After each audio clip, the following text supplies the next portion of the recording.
How to choose an e-bike, pick your next ride. The question I want to ask you is, how do you tell somebody on an e-bike from somebody who's not on an e-bike? You can't, because the audience is exactly the same.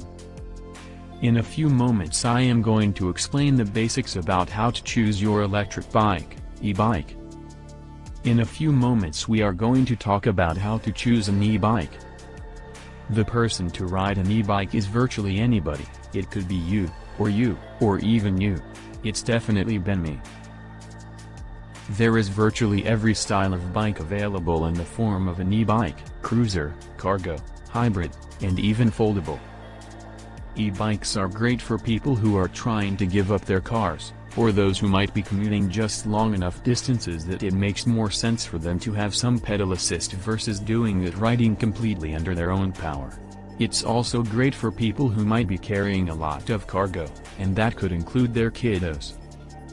E-bikes are for people who want to go faster, further, and carry more weight.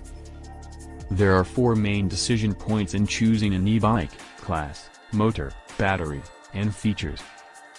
Let's first talk about e-bike classes. There are three basic classes of bike: Class 1, pedal assist to 20 miles per hour, Class 2, pedal assist to 20 miles per hour plus throttle mode, and Class 3, pedal assist up to 28 miles per hour. Class 2 is actually a throttle assist, meaning that you are going to have a motorized bike for all intent and purposes, and they are more restrictive in their use. The clear difference between Class 1 and Class 3 is where that pedal assist stops.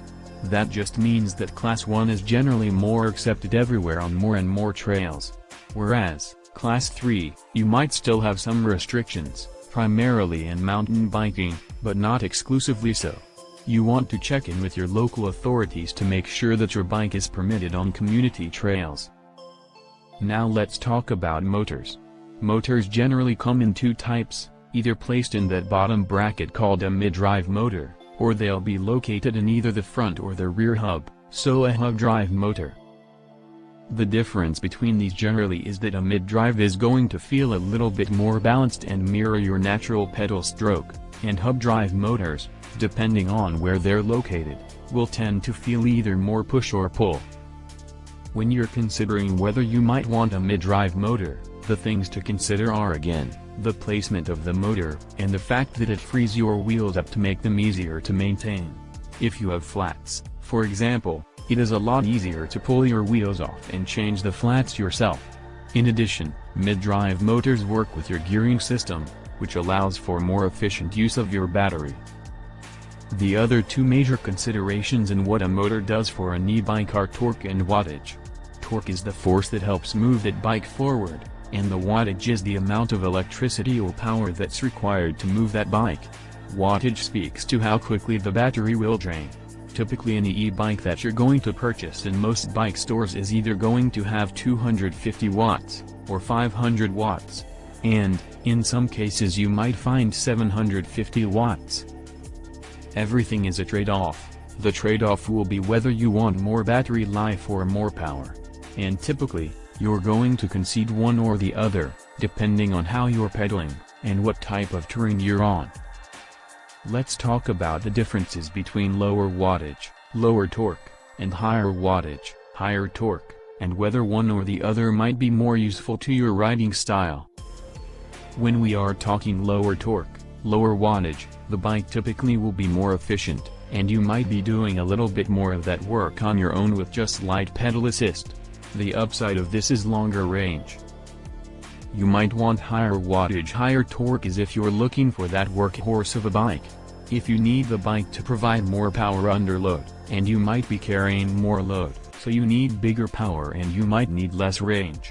It's also great for very hilly terrain, the very terrain where that extra power is super useful. There are two primary things that you want to know about batteries. The first is where the battery placed. You're going to have either an internal but removable battery, or an internal non-removable battery, or an external battery. The pros and cons of these are that, clearly in an internal battery, whether it is removable or not. An internal battery makes for cleaner lines on the bike, and makes everything look and feel a little bit more like a regular bike. And it allows you also the option for some braze-ons where you can actually still attach a water bottle cage, for example. An external battery will be more easily removable, and typically more easily exchangeable, and they can be placed in several different areas on the bike. The second consideration of a battery is the capacity of the battery. Typically you're going to find that batteries on e-bikes range from about 250 watt-hours to about 500 watt-hours, but you might find some numbers in between that depending on the brand of the bike. The wattage rating just reflects the battery capacity. The question that everybody asks when they are looking at e-bikes is, how far will this bike take me? The easiest, simplest way to answer that is, it depends on how much pedal assist you're using. The more pedal assist you use, the lower the range. The less pedal assistance you use, the longer the range. When you're considering what the range of the bike is, do consider that manufacturers will post what that range can be. It might be 20 to 40 miles, it might be 40 to 50, or 50 to 70 miles. But, be aware that that range is based on the least amount of pedal assist being used in that e-bike. There are a couple of final considerations that you might want to think about when you are choosing your bike. E-bikes start to have a lot of other really cool integrated features, like built-in lights, built-in security and locks. If you want those things incorporated into the bike, it is something also to think about when you're shopping for an e-bike. One of the most important tools on the bike for most riders is going to be the controller. The controller is the thing that powers the bike on and off. And, it will also allow you to choose the level of assist that you want. But the other things that it may show you, depending on the level of sophistication of the controller, would be battery life, speed, and where you are in your total range. Some controllers have more information than others, so if it's important to you to have more information at your fingertips, you might want to think about that when you're choosing the e-bike. The last thing is the weight on these guys can vary quite a lot. They can be anywhere from 25 pounds to 65 pounds. So keep in mind how you're planning on transporting the bike, and storing the bike, so that this bike will fit into your lifestyle.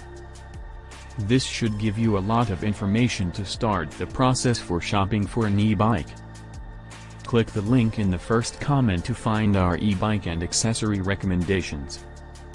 As always, size and fit are really important, so check out my video on that and I'll see you out in the trail. And, in the next video.